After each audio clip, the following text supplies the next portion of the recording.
고발 사주 의혹으로 1심에서 징역 1년 실형을 선고받은 손준성 검사. 그런데 손 검사는 정작 같은 사안으로 진행된 대검찰청의 감찰에서는 무혐의 처분을 받았고 이후 검사장으로 승진까지 한 바 있습니다. 당시 검찰의 무혐의 처분 이유는 대검 감찰위원회 심의 결과 비위 혐의를 인정하기 어렵다는 것이었습니다. 곧바로 형사 재판을 받는 피고인을 판결도 전에 무혐의로 감찰 종결하는 건 일반적인 부처에선 찾기 어려운 일이라는 비판이 제기됐고 1심에서 손 검사가 유죄 판결을 받으면서 이 같은 비판은 더 커졌습니다. 판결 직후 고발 사주 의혹의 공익 신고자인 조성은 씨는 지난 13일 대검에 감찰 관련 정보 공개를 청구했습니다. 손 검사를 무혐의로 결정한 감찰위원 명단과 관련 회의록, 감찰 개시를 위한 검찰총장의 지시사항 등을 공개하라는 것이었습니다. 그러나 대검은 청구 8일 만인 오늘 관련 정보를 아무것도 공개할 수 없다고 통지했습니다. 대검은 비공개 결정 통지서에서 청구한 내용은 감찰에 관한 사안이라 공개되면 업무의 공정한 수행에 현저한 지장을 초래할 우려가 있다면서 공정한 업무 수행 지장 등을 비공개 사유로 제시했습니다. 이와 관련해 조 씨는 손 검사의 재판 도중 대검은 밀실에서 입맛대로 손 검사를 무혐의로 처분했다며 대검의 조직적 은폐가 의심되는 상황이라고 주장했습니다. 그러면서 비공개 처분에 불복하는 이의 신청 등 추후 절차를 진행할 예정이라고 밝혔습니다.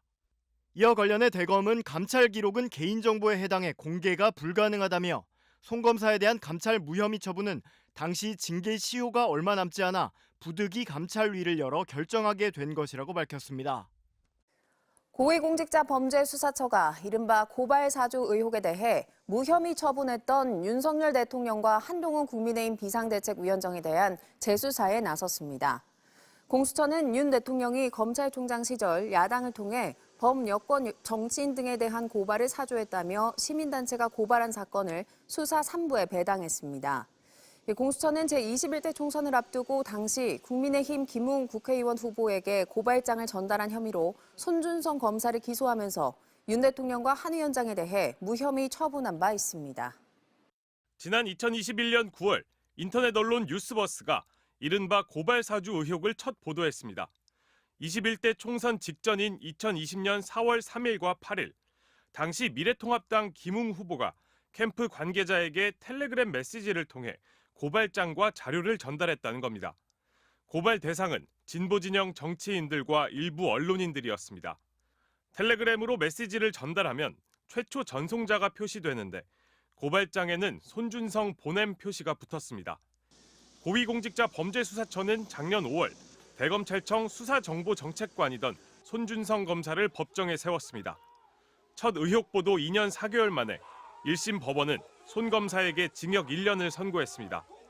다만 손 검사를 법정 구속하진 않았습니다.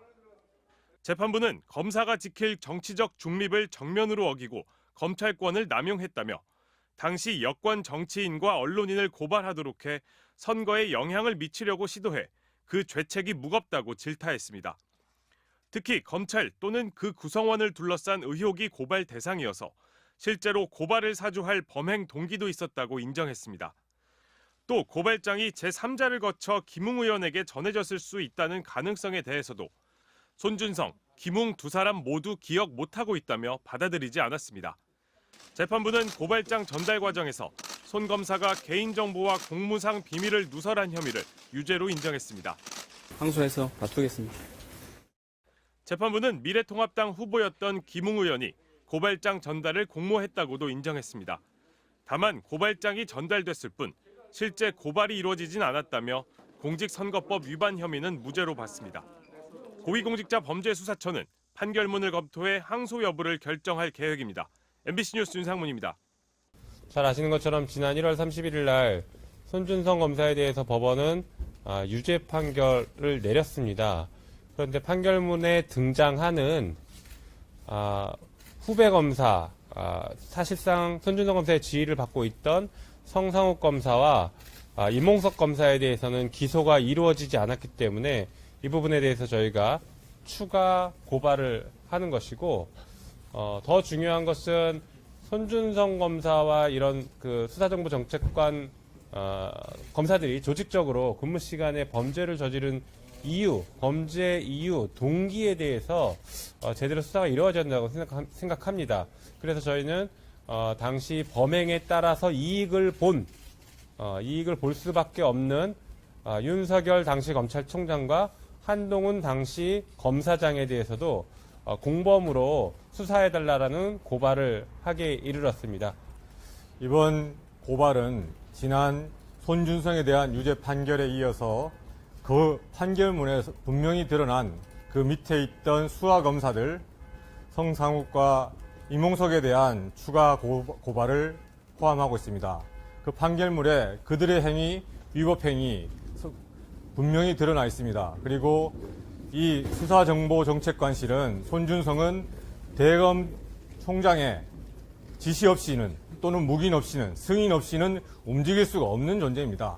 그 사람이 무엇을 위해서 이런 고발장을 임의로 만들 수 있겠습니까? 그 몸통, 고발 사주의 몸통은 윤석열 당시 검찰총장일 수밖에 없고, 그리고 한동훈 전 검사는 그 고발 사주 전날 60장의 사진을 카톡으로 손준성에 전송한 바 있습니다. 이들이 무엇을 했는지 철저하게 수사를 통해서 밝혀져서 이 고발 사주의 몸통이 정말 누구인지 국민들이 궁금해하는 그 진실을 반드시 밝혀줄 것을 공수처에 촉구하는 바입니다. 이어서 공수처가 제대로 수사를 하지 않을 경우 특검으로 진행할 수밖에 없다는 입장을 말씀드리겠습니다. 이상입니다.